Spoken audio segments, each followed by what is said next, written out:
इंद्रधनुष्य इंद्रधनुष्य इंद्रधनुष्य इंद्रधनुष्य. श्रोते हो नमस्कार.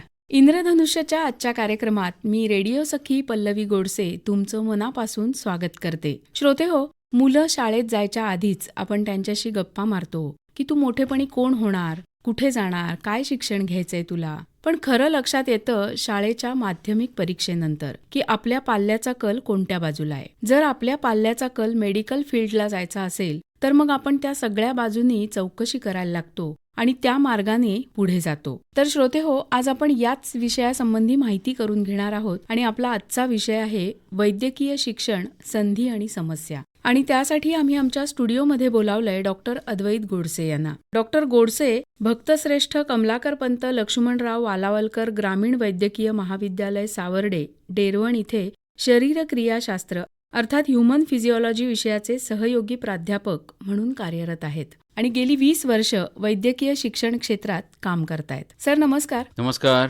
आकाशवाणीच्या स्टुडिओमध्ये तुमचं मनापासून स्वागत आहे. धन्यवाद. आत्ताच मी असं म्हटलं की आपलं मूल कुठल्या क्षेत्रात शिकावं त्याने याची सुरुवात आपण खूप लहानपणापासून करत असतो, पण खरा कल आपल्याला त्याचा माध्यमिक परीक्षेनंतरच जाणवायला लागतो आणि मग कुठेतरी आपण कन्फर्म होतो की आपल्याला या फील्डला जायचंय. आज आपण बोलणार आहोत वैद्यकीय शिक्षण या विषयातच. तर मुळात मला असं सांगा की या वैद्यकीय शिक्षणाची वाट चालताना कोणती तयारी करावी लागते, कोणत्या परीक्षा द्याव्या लागतात? वैद्यकीय क्षेत्र त्याचा विस्तार खूप मोठा आहे. कारण वैद्यकीय क्षेत्र म्हणजे प्रत्येकाच्या डोळ्यासमोर पहिल्यांदा फक्त येतो तो MBBS डॉक्टर. हो, ठीक आहे. याशिवाय इतर अनेक संधी आणि इतर अनेक ब्रांचेस वैद्यकीय क्षेत्रामध्ये येतात. डेंटिस्ट्री असू दे, आयुर्वेद असू दे, युनानी असू दे, किंवा अगदी खूपच कमी जणांना परिचित असलेल्या ब्रांचेसपैकी फिजिओथेरपी, ऑक्युपेशनल थेरपी किंवा स्पीच अँड ऑडिओलॉजी अशा वेगवेगळ्या क्षेत्रामध्ये वैद्यकीय शिक्षण घेता येतं. ह्या सगळ्या ब्रांचेसना आपण हेल्थ केअर ह्या सदरामध्ये घेतो. मग याच्यामध्ये नर्सिंग सुद्धा आलं. त्यामुळे तसा विस्तार प्रचंड आहे. पण याच्यात एक गोष्ट सगळ्यामध्ये कॉमन आहे, ती म्हणजे तुम्हाला ज्या विषयांचा अभ्यास करावा लागतो ते विषय. तर एंट्रीसाठी तुम्हाला भर आधीपासून जो द्यावा लागतो तो बायोलॉजी, जीवशास्त्र, रसायनशास्त्र, केमिस्ट्री आणि भौतिकशास्त्र, फिजिक्स. याच्यामध्ये थोडासा मॅथमॅटिक्सचा पार्ट ऑप्शनल येतो कधी कधी. त्याच्यामुळे काही काही संधी त्यांच्या हातातून निघून जातात. जसं की फार्मसीमध्ये मॅथमॅटिक्स असेल तर खूप उपयोग होतो.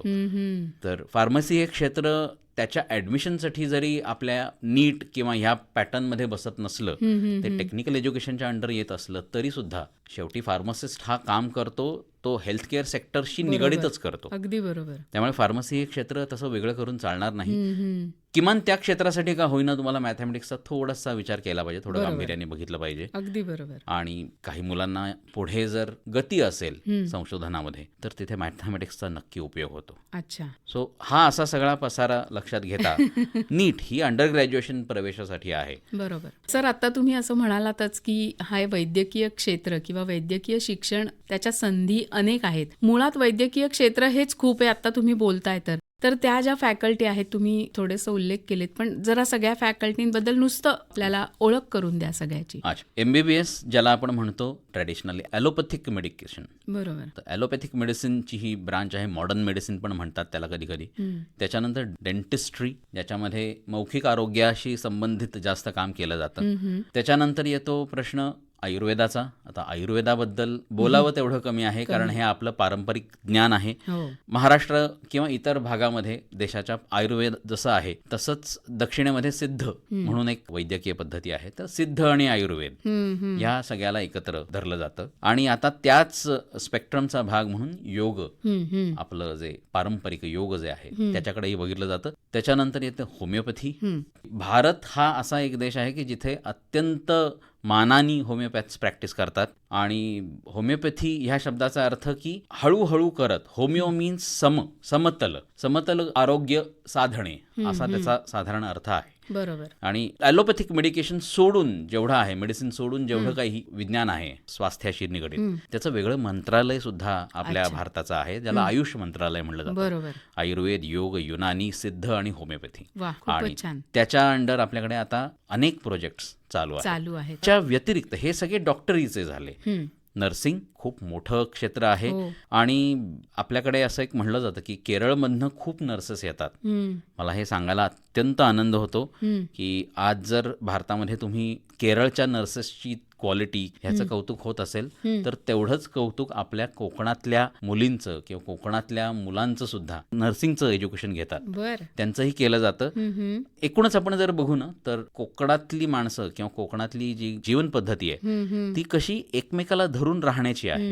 म्हणजे अडल्या नडल्याला सेवाभाव सगळ्यात महत्वाचा, की तिथे कुठंही स्वार्थ येत नाही. सेवा हा खूप मोठा भाव कोकणातल्या माणसामध्ये रुजलेला आहे. त्यामुळे कोकणातल्या मुलं हे अत्यंत चांगले नर्सेस म्हणून आता नावारूपाला यायला लागले आहेत. त्यांना संधी उपलब्ध आहे देशात आणि परदेशात सुद्धा. क्या बात आहे. याशिवाय तुम्ही इतरही क्षेत्रांबद्दल बोलू शकता. फिजिओथेरपी तर व्यायामोपचार असं त्याला आपण साधारण म्हणू शकतो, पण तेवढ्या पुरता तो मर्यादित नाहीये. त्याच्या पलीकडे त्याचं याला आम्ही रिहॅबिलिटेशन म्हणतो.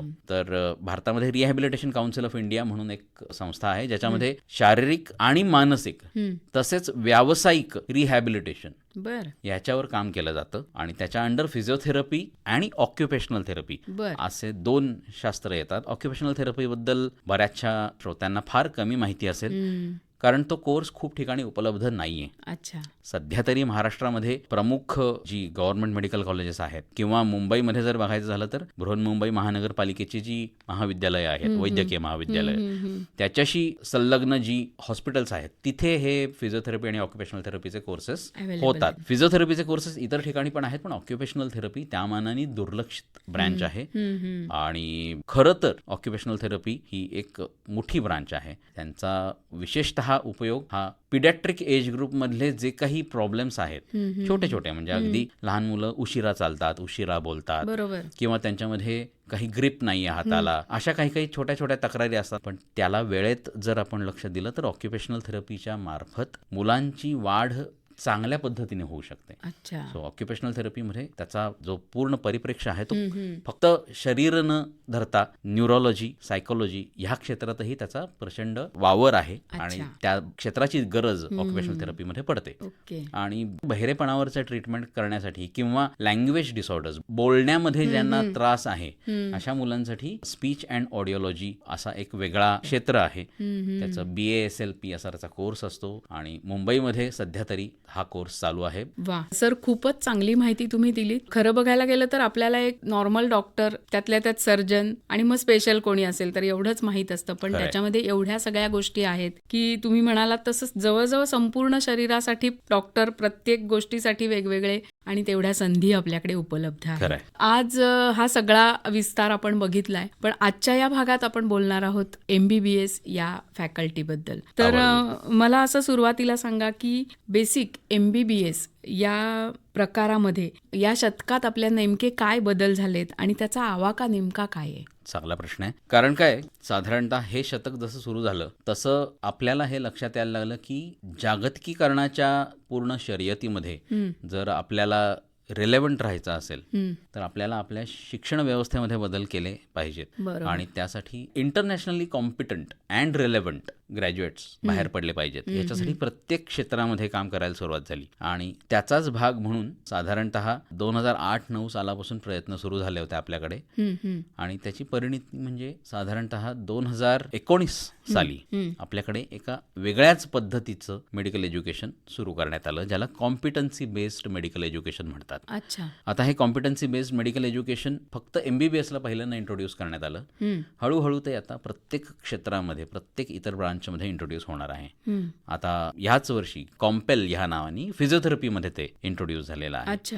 कॉम्पिटन्सी ह्याचा अर्थ तुमच्यामध्ये काय स्किल आहे, तर त्या स्किलला आधी डिफाईन केलं जातं की ही स्किल्स तुमच्यामध्ये असतील तर तुम्ही पुढच्या वर्गामध्ये जायला किंवा तुमचं सर्टिफिकेशन ज्याला म्हणतो, प्रमाणपत्रित तुम्ही डॉक्टर व्हायला तुम्ही लायक आहात. बरोबर. ह्या कॉम्पिटन्सीज आधीच डिफाईन केल्या जातात हम्म, हम्म. आणि त्या कॉम्पिटन्सी मुलांनी त्या त्या अकॅडमिक इयरमध्ये पूर्ण करायच्या हम्म. आणि मग पुढच्या वर्षात जायचं. अच्छा. अशा पद्धतीनं केल्यामुळे फायदा असा झालेला आहे आपल्याकडे की समाजातले जे काही प्रॉब्लेम्स नवीन आले आणि जुने प्रॉब्लेम्स कमी झाले हम्म, त्याच्यावर अनाठाई भर न देता किंवा योग्य त्याच्यावर जास्त भर देता हम्म, हम्म, ह्या दोन्ही गोष्टींसाठी आपल्याला वेळ मिळाला, संधी मिळाली. हम्म, हम्म. आता 2020 सालापर्यंत कोणालाही कोविडबद्दल काहीही माहिती नव्हतं, खरंय. पण कोविड आला आणि त्यांनी जवळपास सगळं जग थांबलं आणि त्याचं काय करायचं पुढे हे कोणालाही काही कळत नव्हतं. हम्म, हम्म. ह्या सगळ्याचा अभ्यास करून आपल्याकडे आता कोविड कॉम्पिटन्सीसाठी वेगळी कॉम्पिटन्सी क्रिएट करण्यात आली आहे मेडिकल एज्युकेशनमध्ये. तेवढंच नाही, आपल्याकडे अनेक शारीरिकदृष्ट्या ज्यांना चॅलेंजेस आहेत असे हुशार कॅन्डिडेट्स असतात, विद्यार्थी बरोबर. असतात. त्यांना वैद्यकीय शिक्षणामध्ये किंवा उच्च शिक्षणामध्ये संधी मिळाली पाहिजे हम्म, हम्म, हम्म. आणि त्यांना फक्त विद्यार्थीच नव्हे, पेशंट्स जर तसे असतील हम्म. तर तुम्हाला काय काय काळजी घेतली पाहिजे हम्म. याच्याबद्दलही तुम्हाला ज्ञान असलं पाहिजे. एक सजग, चांगला, सहृदय माणूस म्हणून, डॉक्टर म्हणून तर आहेत, नक्कीच. यासाठी वेगळी कॉम्पिटन्सी फिजिकली चॅलेंज लोकांसाठी क्रिएट करण्यात आली. सो ह्या मेडिकल एज्युकेशनचं जे आता नवीन स्वरूप आहे कॉम्पिटन्सी बेस्ड, त्याच्यामध्ये सतत बदल होत आहेत. बरोबर. आणि ते इतके सतत बदल होत आहेत की एक शिक्षक म्हणून आम्हाला सुद्धा खूप मोठं चॅलेंज आहे की आम्हाला सतत काहीतरी नवीन शिकावं लागतंय. त्यानुसार आपल्याला आपली शिकवायची पद्धत कशी बदलायची आहे. बरोबर आहे. सो आपले विद्यार्थी आता खरोखर जागतिक दर्जाच्या जवळपास जाणारे बनायच्या मार्गावर आहेत. त्याचं फळ कदाचित तुम्हाला लगेच नाही दिसणार, थोडा वेळ द्यायला लागेल. प्रत्येक गोष्टीला एक इन्क्युबेशन पिरियड असतो. तर आपण आत्ता अर्ली फेज ऑफ आपल्या इन्क्युबेशन पिरियडमध्ये आहोत. 19 साली तो सिलेबस सुरू झालेला आहे. हार्डली 6 वर्ष झालेली आहेत आणि 6 वर्षात तुम्ही काहीतरी एकदम चमत्कार व्हावा असं काही शक्य नाही. होणार, वेळ लागेल, पण त्याचा उपयोग होईल. नक्कीच नक्कीच होईल. नक्कीच. सर, आता आपण बोलतोच आहोत की वैद्यकीय क्षेत्र, त्याच्यामध्ये शिक्षण घेणं, ह्याची सुरुवात मगाशी म्हटलं तसं खूप लहानपणी आपण गप्पांमध्ये करतो, पण जेव्हा प्रत्यक्ष त्या फेजमध्ये आपण येतो की आपल्या पाल्याला तिथे जायचंय, तर हे सगळं करत असताना एक सगळ्यात मोठी समस्या येते, ती म्हणजे खर्च. बरोबर. तर एक डॉक्टर होण्यासाठी हा सगळा जो प्रवास आहे, हा प्रवास कठीण आहे सगळ्याच बाबतीत. म्हणजे तुम्ही म्हणालात तसं अभ्यासही खूप करावा लागतो, त्याच्यानंतर खर्च हा एक आणखीन मुद्दा असतो आणि मग असं होतं की लोक दुसरी बाजू निवडून पुढे जातात. तर याबाबत तुम्ही काय सांगाल? खूपच व्हॅलिड आणि अगदी ज्याला ज्वलंत असं म्हणावा तसा प्रश्न आहे. तर हे सोशलाइज्ड एज्युकेशन हा जो एक कॉन्सेप्ट आहे, त्याच मुशीमध्ये भारत घडलेला असल्यामुळे अत्यंत सर्वसामान्य किंवा गरीब घरातला मनुष्य वैद्यकीय शिक्षण घेऊन उच्च शिक्षित होऊन उच्च पदस्थ होण्याची क्षमता मिळवू शकतो, हे भारतासारख्या देशामध्ये शक्य आहे. आता आपण आसपास जरी बघितलं तरी आपल्याला लक्षात येतं की रत्नागिरी सिव्हिल म्हणा किंवा कुठल्याही मोठ्या हॉस्पिटलमध्ये जे उच्च पदस्थ लोक आहेत, डॉक्टर्स, त्यांचा जर तुम्ही इतिहास बघाल तर अत्यंत सामान्य घरातली सगळी मुलं आहेत. ही छोट्या गावातनं आलेली, छोट्या गावातली शेतकऱ्याची मुलं, यातली कित्येक जणांनी लहानपणी शेतीमध्ये कामं केली आहेत, गुरं चरायला नेली आहेत. अशी लोक शिकली, सवरली, मोठी झाली, उच्च पदस्थ झाली, वैद्यकीय शिक्षण घेतलं. हे भारतातच शक्य आहे. त्याच्यामुळे भारतातली एज्युकेशन सिस्टीम तशी इतरांना कळायला थोडीशी अवघड आहे, कारण त्यांना नाही झेपणार हे असं सगळं. पण नाही, आपल्याकडची सिस्टीम खूप चांगली आहे आणि जेवढं तुम्हाला वाटतं तेवढी खर्चिक नाही येते. कारण आजच्या घडीला शासकीय जरी तुम्ही वैद्यकीय महाविद्यालयात गेला तरी सुद्धा फी लाखाच्या आसपास गेलेली आहे आणि सगळेच खर्च वाढलेले आहेत. तसं उत्पन्नही लोकांचं वाढलेलं आहे. बरोबर. आणि हे सगळं जरी असलं तरी सुद्धा आपल्याकडे शासनाच्या इतक्या वेगवेगळ्या स्कीम्स आहेत. अगदी म्हणजे पूर्वी तुम्ही ऐकलं असेल कमवा आणि शिका नावाची योजना, त्याच्या अंडर मी शिकलेलो आहे असं सांगणारे अनेक साधारणतः मध्यमवयीन किंवा 60च्या घरातले लोक आपल्याला माहिती आहेत. तर ती योजना आजही वैद्यकीय शिक्षणामध्ये सुद्धा सुरू आहे. अच्छा. तुम्हाला खर्च शासनाच्या मदतीमुळे कमी येतोच. अगदी तुम्ही प्रायव्हेट कॉलेजमध्ये जरी ऍडमिशन घेतली तरी सुद्धा शासन त्याच्यासाठी मदत करतं. फी मध्ये सवलत आहे आणि आता आपल्या शासनाच्या निर्णयामुळे मुलींसाठी फी माफ झाली आहे, MBBS सुद्धा. त्यामुळे मला तरी फार असं पटत नाही. तुमचं जर मेरिट नसेल तर तुम्हाला नक्कीच महागडं आहे, पण तुम्हाला जर मेरिट असेल तर नक्की आपल्या सगळ्या या शिक्षणामध्ये तुम्हाला फी मध्ये सवलती मिळतात आणि छान आहे आपल्याकडचं. चांगलं म्हणजे मला नाही पटत लोक म्हणतात की खूप महाग आहे वगैरे. हा, आकडे महाग वाटू शकतात पण नाही, तसं नाही वाटत मला. खरं आहे. तर श्रोतेहो, मला असं वाटतंय की जर आपल्या पाल्याला या सगळ्याची आवड असेल, मेडिकल फील्डमध्ये जायची इच्छा असेल, तर ती इच्छा तुम्ही नक्कीच पूर्ण करू अगदी शकता, आवर्जून. नाही का? सर, आपण मगाशी या सगळ्या मेडिकल फील्डच्या बरोबरीने जाणाऱ्या सगळ्या कोर्सेस संबंधी माहिती दिलीत. बरोबर. हे शिक्षण घेतल्यानंतर डॉक्टर म्हणून तुम्ही काम करणं आणि वैद्यकीय शिक्षण घेऊन आता जसं तुम्ही प्रोफेसर आहात किंवा अनेक संधी अशा आहेत, तर ह्या दोन्ही भिन्न संकल्पना आहेत, तर त्याबद्दल काय सांगाल? हा, तशा ह्या पूर्णपणे भिन्न संकल्पना वाटू शकतात आणि तशा ह्या एकाच नाण्याच्या दोन बाजू म्हणू शकतो आपण. कारण नवीन आपल्या पद्धतीप्रमाणे बघायचं झालं तर प्रत्येक डॉक्टर हा आयुष्यभराचा विद्यार्थी असतो. बरोबर. प्रत्येक पेशंट त्याला काही ना काहीतरी नवीन शिकवून जात असतो. अगदीच. त्यामुळे तसं शिक्षण थांबत नाही कुठल्याच डॉक्टरांचं. प्रत्येक पेशंटमधनं एक वेगळा अनुभव मिळत असतो. नक्कीच. तसंच वैद्यकीय क्षेत्राचं आहे. पण मी आत्ता तरी ह्या दोन्ही गोष्टींना थोडंसं वेगळं तुम्ही बघावं असंच म्हणेन. कारण वैद्यकीय प्रॅक्टिस, त्याच्यासाठी तुम्हाला लागणारं स्किल, त्याच्यासाठी तुम्हाला लागणाऱ्या ज्या काही टेक्निकल नो हाऊस आपण म्हणू शकतो, तर त्याचा पाया तुमचा शिक्षणाच्या दरम्यान रचला जातो. त्यामुळे वैद्यकीय प्रॅक्टिस हा वैद्यकीय शिक्षण किती चांगलं झालेलं आहे त्याच्यावरच निगडीत आहे, त्याच्यावरच अवलंबून आहे. बरोबर. सर, हे सगळं शिकत असताना आता तुम्ही मगाशी बोलत होतात, तर त्याच्यामध्ये एक रिसर्च असा शब्दही तुम्ही वापरलात की आता जसं आपण म्हणतोय तसं हे शिक्षण घेऊन मेडिकल व्यवसाय करणं वगैरे ही एक सरळ रस्ता झाला. थोडंसं तुमच्या भाषेत की अजून मला काहीतरी करायचंय, अजून माझ्याकडे पोटेन्शियल आहे आणि माझी इच्छा आहे आणि मी करू शकतो, तर संशोधनात्मक असं काही काम यामध्ये होऊ शकतं का? असं असतं का? नक्कीच होऊ शकतं. एक सर्व श्रोत्यांच्या माहितीसाठी सांगतो की आपल्याकडे कुठल्याही माणसाने संशोधन केलं की आपल्याकडे चेष्टेत म्हणलं जातं की तुला काय म्हणून नोबेल मिळणार आहे का रे? तर नोबेल जो पुरस्कार आहे तो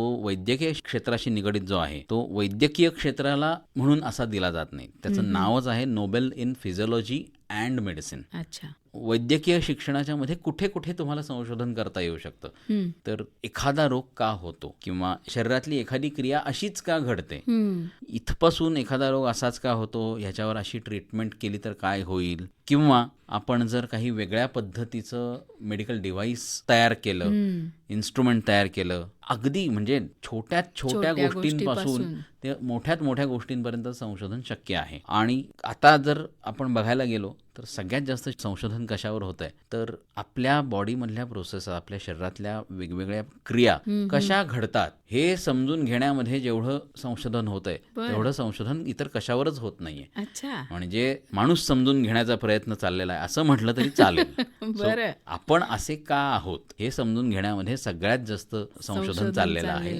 आणि हे संशोधन आता इतक्या मायक्रोस्कोपिक लेवलला, मॉलिक्युलर लेवलला गेलेलं आहे की आपल्या प्रत्येक पेशीमध्ये छोटे छोटे छोटे जे अणुरेणू आहेत, ज्या मॉलिक्युलर बायोलॉजी ह्या लेवलवर ते सगळं संशोधन चाललेलं आहे. हे चाललेलं असताना आपल्याकडे इतर एक खूप वेगळ्या पद्धतीचंही संशोधन सुरू असतं की समाजामध्ये अमुक एक प्रकारचे आजार का होतात, अमुक एकच लोकांना का होतात. हे जे सामाजिक आरोग्य ह्या क्षेत्रामध्ये खूप प्रचंड मोठं संशोधन चाललेलं आहे. आणि त्याचं अगदी म्हणजे महाराष्ट्राला सर्वज्ञात असलेली उदाहरणं म्हणजे डॉक्टर अभय बंग, डॉक्टर राणी बंग यांचं जे कार्य आहे हे सामाजिक आरोग्याशी निगडीत आहे. किंवा आपल्या कोकण किनारपट्टीला अगदी प्रिय असलेले डॉक्टर हिम्मतराव बावस्कर यांनी इतकं मूलभूत दर्जाचं संशोधन केलं आहे विंचूदंशावर, जो ट्रीटमेंटमध्ये किंवा एखाद्या रोगाच्या लक्षणांमध्ये अमुकच का होतंय, का, कसं, केव्हा, ह्याच्यावर सगळी संशोधनं सुरू आहेत. तर सांगायचा मुद्दा असा होता की हे सगळं कशासाठी आहे, ते सामाजिक, for better good of society. सामाजिक आरोग्यावर सुद्धा खूप मोठं काम चाललेलं आहे. आणि आपल्या भारतामध्ये गेल्या काही वर्षात Indian Institute of Public Health किंवा public health foundation of India ह्या दोन मोठ्या संस्था, सरकारी, निमसरकारी अशा प्रकारच्या संस्था कार्यरत आहेत. मला असं वाटतं की का या प्रश्नाचं उत्तर शोधण्याचं काम हे सगळं फील्ड करतंय, म्हणजे सगळंच क्षेत्र असं म्हणेन मी. आणि तुम्ही म्हणालात तसं हे समाजासाठी खूप चांगलं आहे. सर, मला असं सांगा की आता आपण संधी आणि समस्या असा आपला विषय आहे, तर या वैद्यकीय शिक्षणाच्या दरम्यान नेमक्या काय काय समस्यांना तोंड द्यावं लागतं, काय सांगाल त्याबद्दल? आपण संधींबद्दल बोललो, समस्याबद्दल आपण बोलू नये असं म्हणलं जातं, पण नाही, ते खूप आवश्यक आहे त्याच्याबद्दल बोलणं. आणि याची सुरुवात मी गेल्या दशकापासून, गेल्या शतकापासून सुद्धा करेन की 10 वर्षापूर्वी जे विद्यार्थी होते तसे विद्यार्थी आज नाही आहेत, किंवा गेल्या शतकात जसे विद्यार्थी होते किंवा आम्ही जसे विद्यार्थी होतो तसे आमचे विद्यार्थी नाही आहेत, कारण आमच्या मूळ जडणघडणीमध्येच फरक आहे. बरोबर. तर ह्यामुळे जो पूर्ण बदल घडलेला आहे त्यामुळे खूप मोठी चॅलेंजेस उभी राहिलेली आहेत. आजकाल वैद्यकीय शिक्षणासाठी प्रवेश घेण्याच्या जी शर्यत आहे, स्पर्धा आहे, ज्या रॅट रेस म्हणूया, अगदीच त्याच्यामध्ये पडल्यामुळे काय होतं की बरेचदा मुलं त्यांचं जे फॉर्मेटिव्ह इयर्स असतात, ज्यावेळेला त्यांनी टीनेजमध्ये प्रवेश केलेला असतो, त्यावेळेला समाजाशी जुळवून कसं घ्यायचं ह्याच्यासाठी त्यांना जे ट्रेनिंग पूर्वी मिळायचं शाळेत किंवा ज्युनियर कॉलेजमध्ये गेल्यावर त्याचा अभाव निर्माण झालेला आहे. या सगळ्यामुळे ना की एकमेकाशी कसं वागायचं, शिक्षकांशी कसं वागायचं याबाबत मुलांना ट्रेनिंगच नाही झालेलं, त्यांना ते सेन्सिटाईजच झालेलं नाही आहेत. बरोबर. आणि ह्या सगळ्याचा परिपाक म्हणजे आजकाल जो आपल्याला दिसतो की डॉक्टर पेशंट्स मध्ये भांडणं, मारामाऱ्या. तर हे ह्याच्या मागचं कारण ते आहे की मुलांना इतरांशी कसं वागावं याचं शिक्षणच मिळालं नाही. आणि हा सगळा प्रॉब्लेम लक्षात घेऊन जे मी तुम्हाला मगाशी सांगितलं की 2019 साली आपल्याकडे वैद्यकीय शिक्षणामध्ये आमूलाग्र बदल करण्यात आलेला आहे, कॉम्पिटन्सी बेस्ड मेडिकल एज्युकेशन. त्याच्यामध्ये एक एटकॉम म्हणजे attitude, ethics and communication skill ही सुद्धा कॉम्पिटन्सी इन्क्लूड करण्यात आली आणि ते अत्यंत महत्त्वाचं मानलं गेलेलं आहे आपल्या एज्युकेशन सिस्टीममध्ये. एक एज्युकेशनचा एक महत्त्वाचं प्रिन्सिपल आहे खरंय की ज्या गोष्टीची तुम्ही परीक्षा घेत नाही ती गोष्ट शिकायचा कोणी प्रयत्न करत नाही. फार कमी लोक असे सेल्फ मोटिवेटेड असतात असे की नाही हे ना मला कळलंच पाहिजे, हे मला आलंच, पण तेच जर परीक्षेला हे विचारणार असं सांगितलं की ते नक्की वाचतात. असे बहुतांश लोक अशी असतात. तर एटकॉम म्हणजे ॲटिट्यूड, एथिक्स आणि कम्युनिकेशन स्किल्स हे परीक्षेमध्येच विचारायला सुरुवात केल्यामुळे आता ते अगदी सुरुवातीपासून मुलं हे शिकतायत. बरोबर. आणि हा जो एक महत्त्वाचा प्रॉब्लेम यायला लागलेला होता की संवाद कसा साधावा लोकांशी हेच कळत नव्हतं, किंवा एक डॉक्टर म्हणून मी कसं वागावं हेच कळत नव्हतं, किंवा मी काय नीतिमत्ता माझ्यामध्ये असावी, एथिक्स मी काय पाळावेत बरोबर हेच कळत नव्हतं मुलांना. म्हणून ह्याचा फार आता एक उपयोग झालाय. ही जी समस्या लक्षात आली तर त्याच्यावर लगेच समाधान आपल्या आलेलं आहे. दुसरी एक जी समस्या येते ती म्हणजे इन जनरलच आपण थोडे एकलकोंडे झालेले आहोत आणि पटकन आपल्या भावना व्यक्त करू नये अशा प्रकारची काहीतरी ही नवी पिढी झाली आहे. पूर्वी आपण धडधडून एकमेकाशी बोलून मोकळे व्हायचो. तर मानसिक आरोग्याची समस्या वैद्यकीय विद्यार्थ्यांमध्ये खूप मोठ्या प्रमाणावर आलेली आहे. आता अजून एक समस्या म्हणजे वैद्यकीय विद्यार्थ्यांमध्ये फिजिकल हालचाली थोड्या कमी झालेल्या आहेत. बरं. अनेक कारणं असतील त्याला, म्हणजे खूप रिगरस अभ्यास आहे, खूप कामं आहेत, ताण आहे, पण ओव्हरऑल असं लक्षात आलं की त्यांच्या फिजिकल ऍक्टिव्हिटीज कमी असल्यामुळे त्यांना इतर सर्व समस्या ज्या 40 नंतर व्हायला पाहिजेत त्या आत्ताच व्हायला लागलेल्या आहेत. म्हणजे फक्त म्हणजे जे शारीरिक हालचाल झाली नाही म्हणून आपण विचार करतो की उच्च रक्तदाब किंवा डायबेटीस, हे तर खूप ऑब्व्हियस आपल्याला माहीत असलेल्या गोष्टी आहेत. सांधेदुखी वगैरे सुद्धा मुलांना खूप कमी वयामध्ये सुरू झालेली आहे. बापरे. सो हा एक खूप महत्त्वाचा प्रॉब्लेम मुलांमध्ये ही दिसायला लागली आहे वैद्यकीय शिक्षणामधली. त्याच्यावर सुद्धा आता मार्ग काढण्याच्या दृष्टीनं आपल्या नॅशनल मेडिकल काउन्सिलनं केलेलं आहे की मुलं ज्या वेळेला जॉईन होतात त्याच वेळेला एक फाउंडेशन कोर्स नावाचा प्रकार घ्या असं सांगितलेलं आहे, ज्याच्यामध्ये ह्या सगळ्या गोष्टी तर सांगितल्या जातातच, याशिवाय खेळाचा एक वेगळा तास ठेवला जातो. एक्झॅक्टली. तर खेळाचा वेगळा तास ठेवावा. हे समस्या कशा आल्या की त्याच्यावर समाधान शोधणं आणि ते इम्प्लिमेंट केलं जाणं, बरोबर, हेच महत्त्वाचं. म्हणजे समस्या आहे आणि त्याच्यावर आमच्याकडे काही समाधान नाहीये असं तर नाही, समाधान आहे.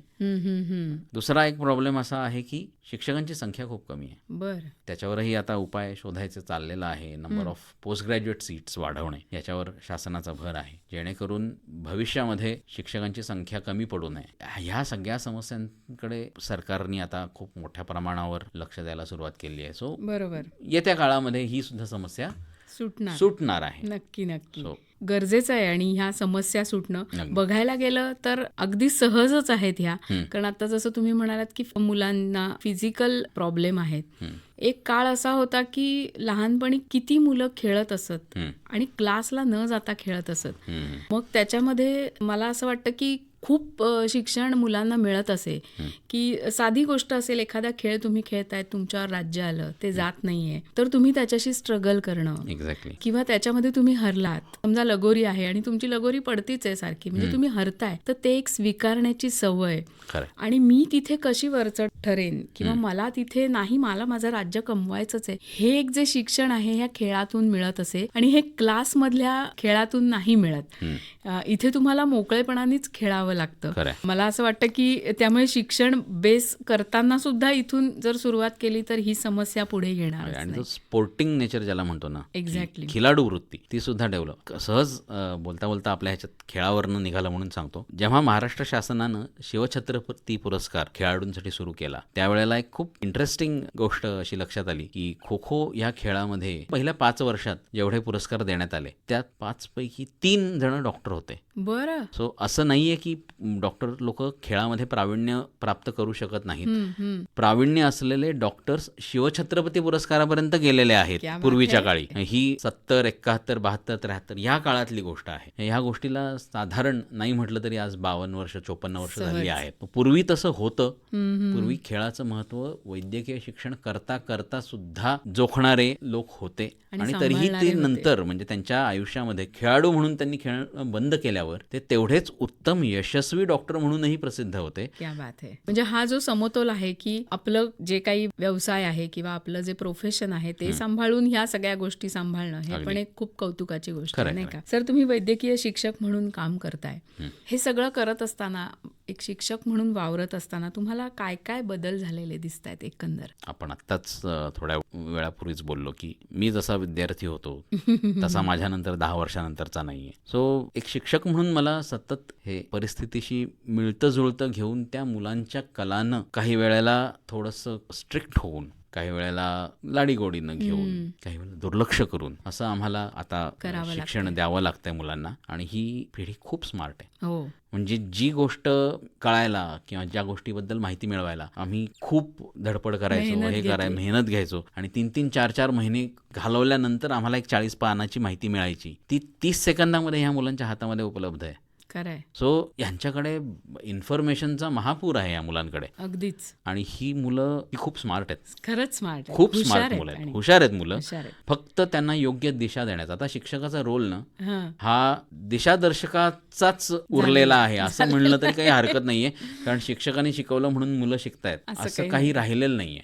पण त्याच वेळेला एक शिक्षक म्हणून तुम्ही खूप जबाबदारीनं वागणं आवश्यक जास्त झालेलं आहे आता. असं नाही की पूर्वी नव्हतं, पण आता जास्त झालेलं आहे. तुम्हाला एक रोल मॉडेल मुलांसाठी असला पाहिजे. डॉक्टर म्हणून वावरताना तुम्हाला एका विशिष्ट पद्धतीनं, एका विशिष्ट डिग्निटीनं वावरलं पाहिजे. एक्झॅक्टली. तर तो एक फार महत्वाचा भाग उरलेला आहे. म्हणजे मुलांना ह्या शिकवणं कमी आणि आम्ही काहीतरी करून दाखवणं की आमच्या डे टू डे लाईफमध्ये आम्ही कसं वागतो हे ती मुलं नक्कीच ऑब्झर्व करतात आणि त्याप्रमाणे स्वतःला मोल्ड करायचा ते प्रयत्न करतात. आणि हॅव्हिंग सेड की ही मुलं खूपच हुशार आहेत, त्यामुळे त्यांना स्वतःची बुद्धी आहे आणि तुम्ही जर चुकत असाल तर ते नक्कीच तुम्हाला फॉलो नाही करणार. खरंय. खूप छान सर. वैद्यकीय शिक्षण घेताना काय काय गोष्टी कराव्या लागतात याबद्दल खूप चांगली माहिती तुम्ही देताय. जाता जाता काय सांगाल? जाता जाता एवढंच सांगेन की आपल्या देशाची गरज बघता सर्व टॉपर मंडळींनी वैद्यकीय शिक्षणाचा आवर्जून विचार करावा. त्यातनं मिळणारे आर्थिक फायदे आणि इतर सोयी सुविधा या थोड्याशा तुम्ही इग्नोर कराव्यात. पण हे सगळं तुमच्यासाठी एक मनुष्य म्हणून ग्रो होण्यासाठी, एक देश म्हणून तुम्हाला तुमच्या देशाला घडवण्यासाठी, चांगला देश म्हणून ह्या कुठल्या ना कुठल्या तरी पिढीला हे करावं लागणार आहे. आणि जेव्हा अशा सलग 3-4 पिढ्या ठरवून हे सगळं करतील त्यावेळेला नक्कीच आपल्या देशाला उज्ज्वल भविष्य प्राप्त होईल आणि आपण एक जगासाठी रोल मॉडेल होऊ शकू की स्वास्थ्य कसं मेंटेन करावं किंवा स्वास्थ्य सेवा कशी द्यावी, कशी असावी, त्याचं शिक्षण कसं असावं, याचं रोल मॉडेल, याचं मूर्तिमंत उदाहरण बनण्यासाठी काही त्याग आपल्याला केला पाहिजे ही अपेक्षा करतो. हे मान्य आहे की इतर जी प्रिव्हिलेज्ड प्रोफेशन्स आहेत किंवा इतर जी प्रोफेशनल एज्युकेशन्स आहेत त्यांचा त्या मानाने प्रवास वेगळा असतो, सोपा असतो असं म्हणणार नाही, वेगळा असतो. त्यांना कदाचित तुमच्यापेक्षा अधिक पैसा मिळत असेल, पण पैशामध्ये सगळं मोजू नका. एक पेशंट वाचवला तर त्याची आई येऊन तुमची ज्यावेळेला दृष्ट काढते ते समाधान इतर कोणाला मिळेल असं मला नाही वाटत. नक्की विचार करा. वैद्यकीय क्षेत्र खूप सुंदर आहे. वा, खूप छान सर. याच पॉझिटिव्ह नोटवर आज आपण इथे थांबूया. सर, तुम्ही इथे आलात आणि वैद्यकीय शिक्षण संधी आणि समस्या याविषयी खूप चांगली माहिती आमच्या श्रोत्यांना करून दिली. त्याबद्दल आकाशवाणी परिवारातर्फे मी आपले आभार मानते. धन्यवाद. धन्यवाद. तुम्ही मला इथे बोलवलं, माझ्या मनातलं बोलून दाखवायची तुम्ही संधी दिलीत. आकाशवाणीच्या सर्व स्टाफ मेंबर्सचा मी ऋणी आहे. धन्यवाद.